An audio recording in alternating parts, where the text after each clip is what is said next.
Mr. Speaker, Mr. President, esteemed members of the United States Congress, Your Excellencies,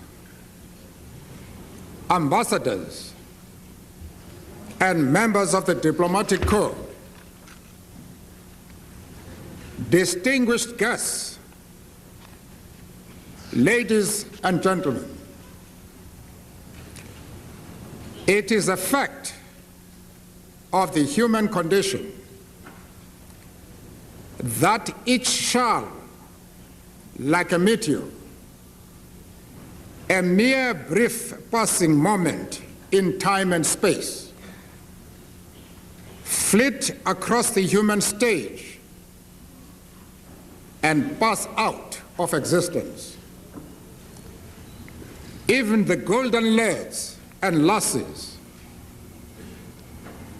as much as the chimney sweepers, come and tomorrow are no more. After them all, they leave the people enduring, multiplying, permanent, except to the extent that the same humanity might abuse its own genius to emulate life itself. And so we have come to Washington, in the District of Columbia, and into these hallowed chambers of the United States Congress, not as pretenders to greatness, but as a particle of a people whom we know to be noble and heroic, enduring, multiplying, permanent, rejoicing in the expectation and knowledge that their humanity will be reaffirmed and enlarged by open and unfettered communion with the nations of the world. We have come here to tell you, and through you, your own people, who are equally noble and heroic, of the troubles and trials, the fond hopes and aspirations of the people from whom we originate. We believe that we know it as a fact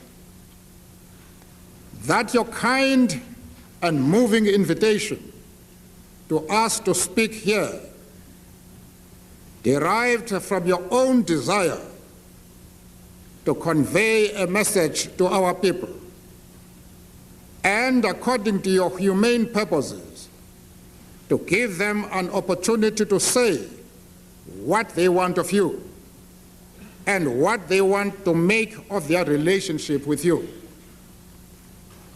Our people demand democracy. Our country, which continues to bleed and suffer pain, needs democracy. It cries out for the situation where the law will decree that freedom to speak, or freedom, constitutes the very essence of legality and the very thing that makes for the legitimacy of the constitutional order. It thirsts for the situation where those who are entitled by law to carry arms as the forces of national security and law and order will not turn their weapons against the citizens simply because the citizens assert that equality, liberty, and the pursuit of happiness are fundamental human rights which are not only inalienable, but must, if necessary, be defended with the weapons of war. We fight for and visualize a future in which all shall, without regard to race, color, creed, or sex, have the right to vote and to be voted into all elective organs of state.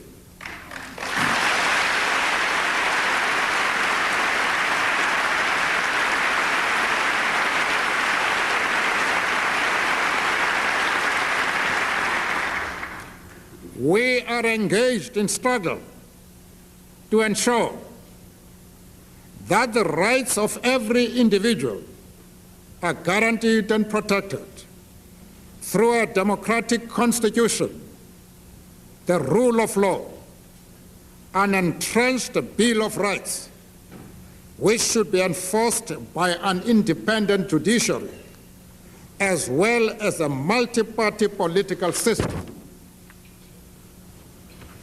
Mr. Speaker, we are acutely conscious of the fact that we are addressing an historic institution for whose creation and integrity many men and women lost their lives in the War of Independence, the Civil War, and the war against Nazism and fascism. That very history demands that we address you with respect and candor and without any attempt to dissemble. What we have said concerning the political arrangements we seek for our country is seriously meant. It is an outcome for which many of us went to prison, for which many have died in police cells, on the gallows, in our towns and villages, and in the countries of Southern Africa. Indeed, we have even had our political representatives killed in countries as far away from South Africa as France. Unhappily, our people continue to die to this day, victims of armed agents of the state who are still determined to turn their guns against the very idea of a non-racial democracy. But this is the perspective which we trust Congress will feel happy to support and encourage, using the enormous weight of its prestige and authority as an eminent representative of democratic practice. To deny any person their human rights is to challenge their very humanity. To impose on them a wretched life of hunger and deprivation is to dehumanize them. But such has been the terrible fate of all black persons in our country under the system of apartheid. The extent of the deprivation of millions of people has to be seen to be believed. The injury is made that more intolerable by the opulence of our white compatriots and the deliberate distortion of the economy to feed that opulence. The process of the reconstruction of South African society must and will also entail the transformation of its economy. We need a strong and growing economy. We require an economy that is able to address the needs of all the people of our country, that can provide food, houses, education, health services, social security, and everything that makes human life human. that makes life joyful and not a protracted encounter with hopelessness and despair. We believe that the fact of the apartheid structure of the South African economy and the enormous and pressing needs of the people make it inevitable that the democratic government will intervene in this economy, acting through the elected parliament. We have put the matter to the business community of our country that the need for a public sector is one of the elements in a many-sided strategy of economic development and restructuring that has to be considered by us all, including the private sector. The ANC holds no ideological positions which dictate that it must adopt a policy of nationalization. But the ANC also holds the view that there is no self-regulating mechanism within the South African economy which will, on its own, ensure growth with equity. At the same time, we take it as given that the private sector is an engine of growth and development, which is critical to the success of the mixed economy we hope to see in the future South Africa. We are accordingly committed to the creation of the situation in which business people, both South African and foreign, have confidence in the security of their investments, are assured of a fair rate of return on their capital, and do business in conditions of stability and peace.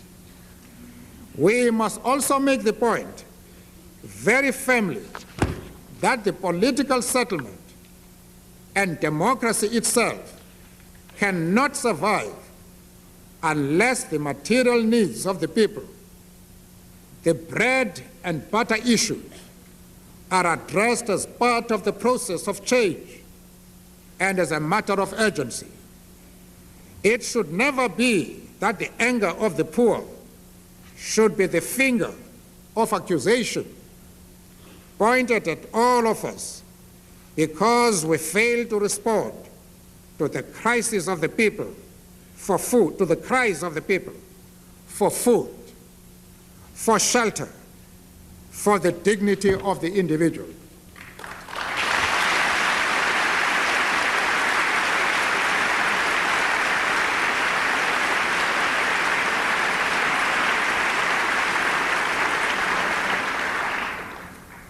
We shall need your support to achieve the post-apartheid economic objectives, which are an intrinsic part of the process of the restoration of the human rights of the people of South Africa. We would like to approach the issue of our economic cooperation not as a relationship between donor and recipient, between a dependent and a benefactor.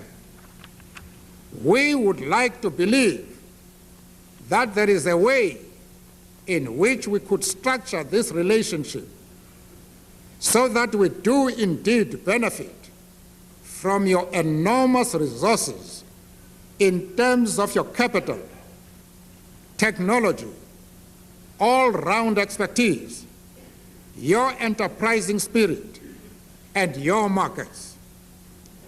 This relationship should, however, be one from which your people should also derive benefit, so that we who are fighting to liberate the very spirit of our entire people from the bondage of the arrogance of the ideology and practice of white supremacy, do not build a relationship of subservient dependency and fawning gratitude. One of the benefits that should accrue to both our peoples and to the rest of the world should surely be that this complex South African society, which has known nothing but racism for 3 centuries, should be transformed into an oasis of good race relations, where the black shall to the white be sister and brother, a fellow South African, an equal human being, both citizens of the world.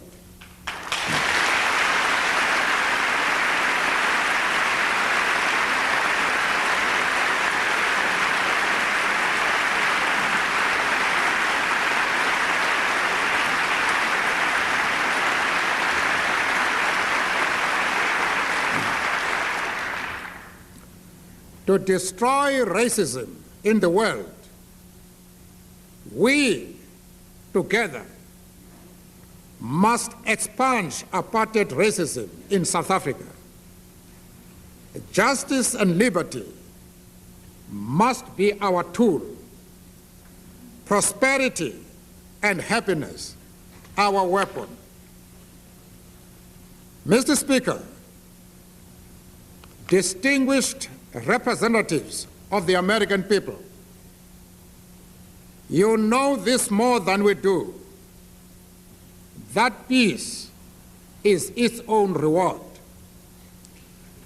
Our own fate, born by a succession of generations that reach backwards into centuries, has been nothing but tension, conflict, and death. In a sense, we do not know the meaning of peace except in the imagination. But because we have not known true peace in its real meaning, because for centuries, generations have had to bury the victims of state violence, we have fought for the right to experience peace. On the initiative of the ANC, the process towards the conclusion of a peaceful settlement has started. According to a logic dictated by our situation, we are engaged in an effort which includes the removal of obstacles to negotiations. This will be followed by a negotiated determination of the mechanism which will draw up the new constitution. This should lead to the formation of this constitution-making institution, and therefore the elaboration and adoption of a democratic constitution. Elections would then be held on the basis of this constitution, and for the first time, South Africa would have a body of lawmakers which would, like yourselves, be mandated by the whole people. Despite the admitted commitment of President de Klerk to walk this road with us, and despite our acceptance of his integrity and honesty of his purposes, we would be fools to believe that the road ahead of us is without major hurdles. Too many among our white compatriots are steeped in the ideology of racism to admit easily that change must come. Tragedy may yet sully the future we pray and work for if these slaves of the past take up arms in a desperate effort to resist the process which must lead to the democratic transformation of our country.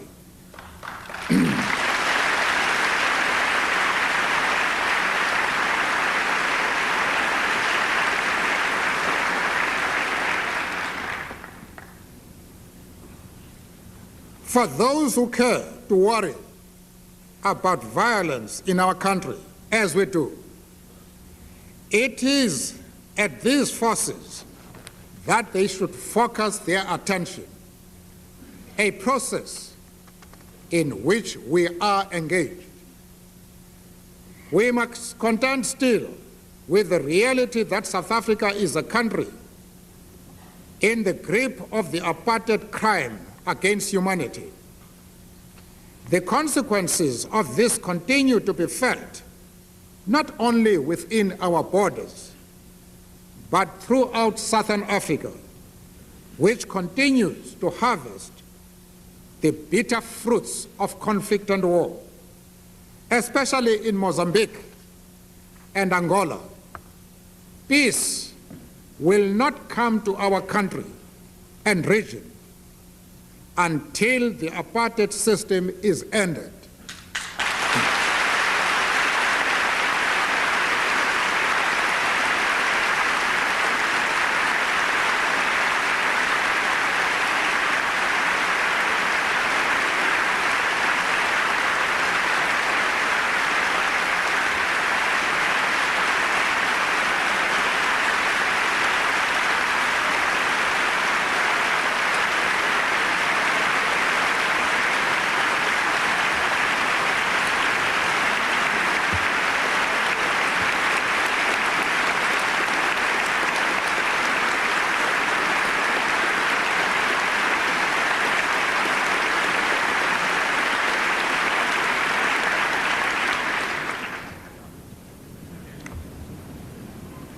Therefore, we say we still have a struggle on our hands.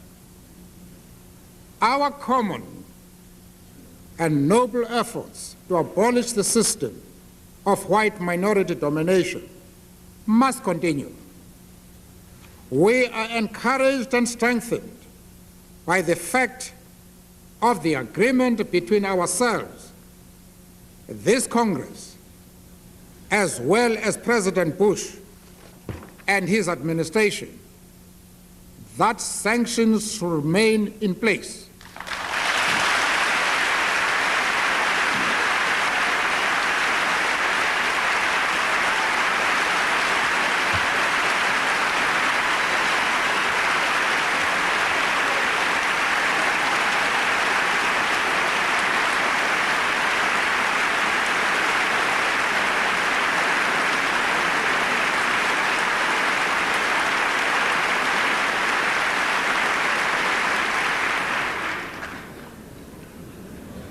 Sanctions should remain in place because the purpose for which they were imposed has not yet been achieved.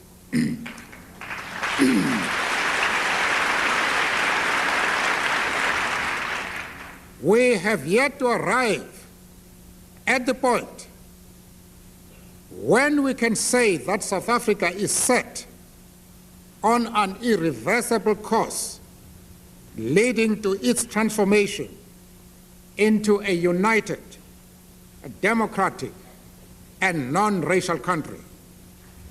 We plead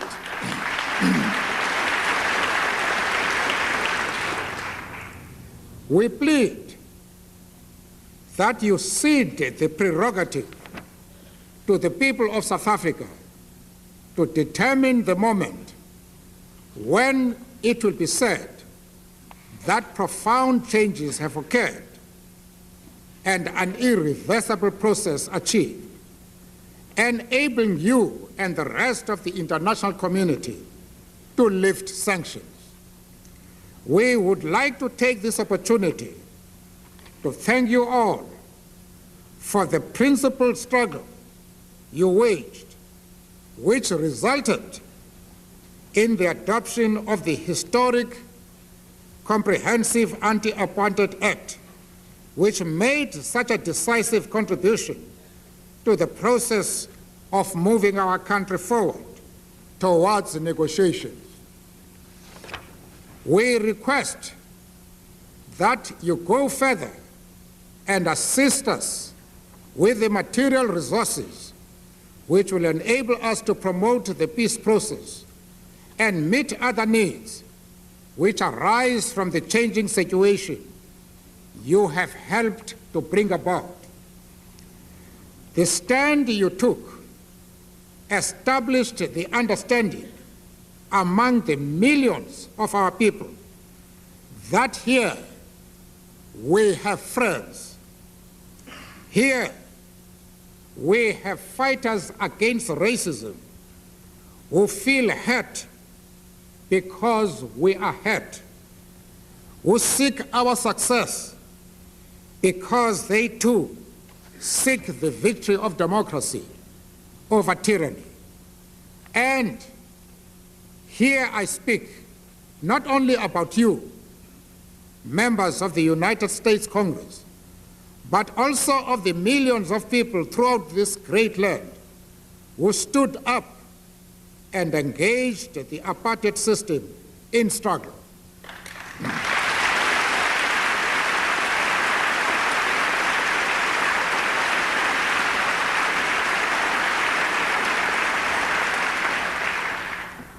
The masses who have given us such strength and joy by the manner in which they have received us since we arrived in this country. Mr. Speaker, Mr. President, as senators and representatives, we went to jail because it was impossible to sit still while the obscenity of the apartheid system was being imposed on our people.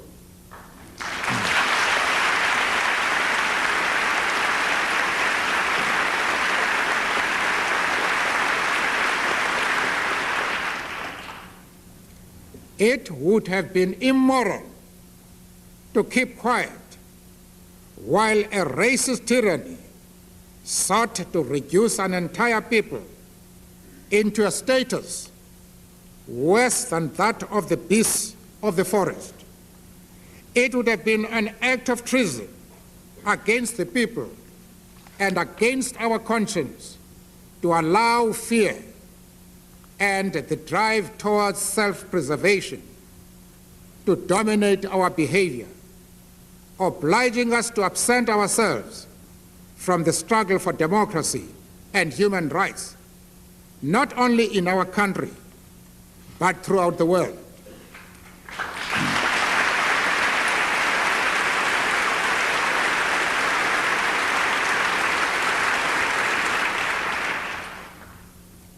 We could not have made an acquaintance through literature with human giants such as George Washington, Abraham Lincoln, and Thomas Jefferson, and not been moved to act as they were moved to act.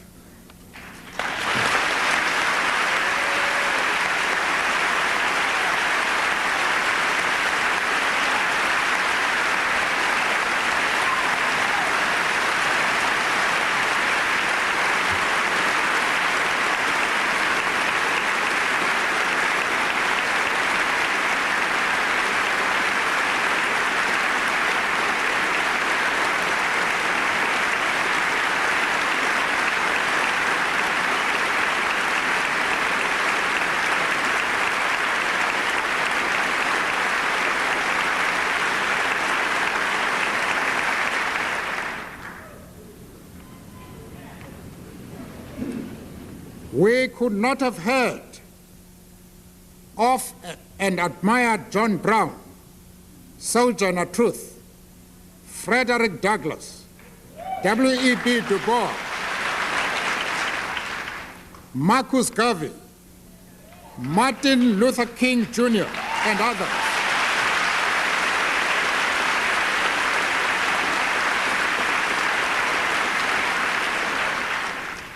We could not have heard of these and not be moved to act as they were moved to act. We could not have known of your Declaration of Independence and not elected to join in the struggle to guarantee the people's life, liberty, and the pursuit of happiness.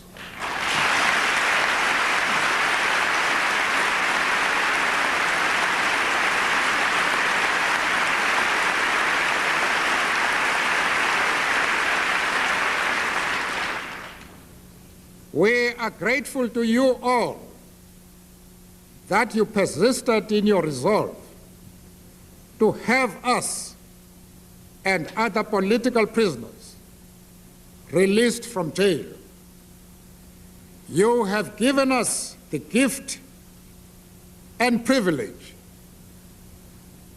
to rejoin our people, yourselves, and the rest of the international community in the common effort to transform South Africa into a united, a democratic, and non-racial country.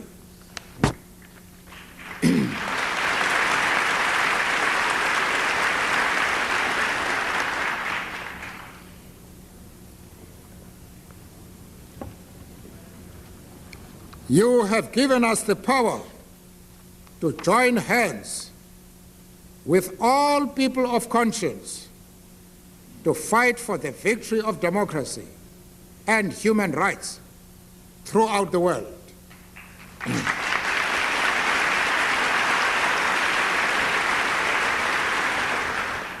We are glad that you merged with our own people to make it possible for us to emerge from the darkness of the prison cell and join the contemporary process of the renewal of the world.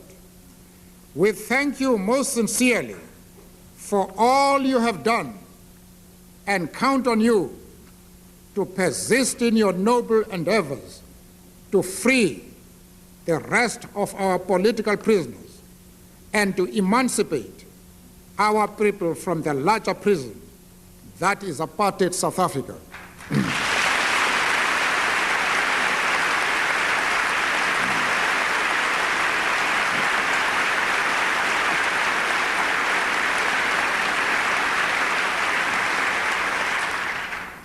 The day may not be far when we will borrow the words of Thomas Jefferson and speak of the will of the South African nation. In the exercise of that will, by this united nation of black and white people, it must surely be that there will be born a country on the southern tip of Africa, which you will be proud to call a friend and an ally, because of its contribution to the universal striving towards liberty, human rights, prosperity, and peace among the peoples.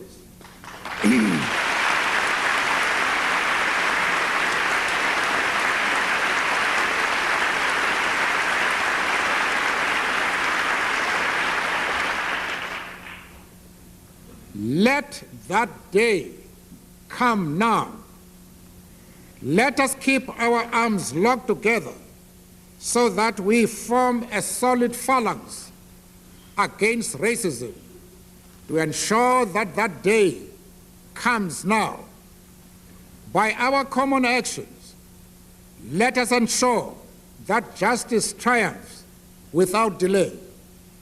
When that has come to pass, then shall we all be entitled to acknowledge the salute when others say of us, "Blessed are the peacemakers."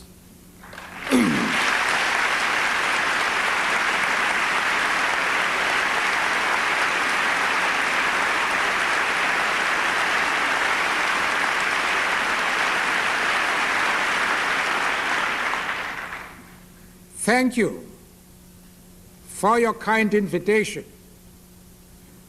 to speak here today, and thank you for your welcome and the attention you have accorded our simple message. Thank you.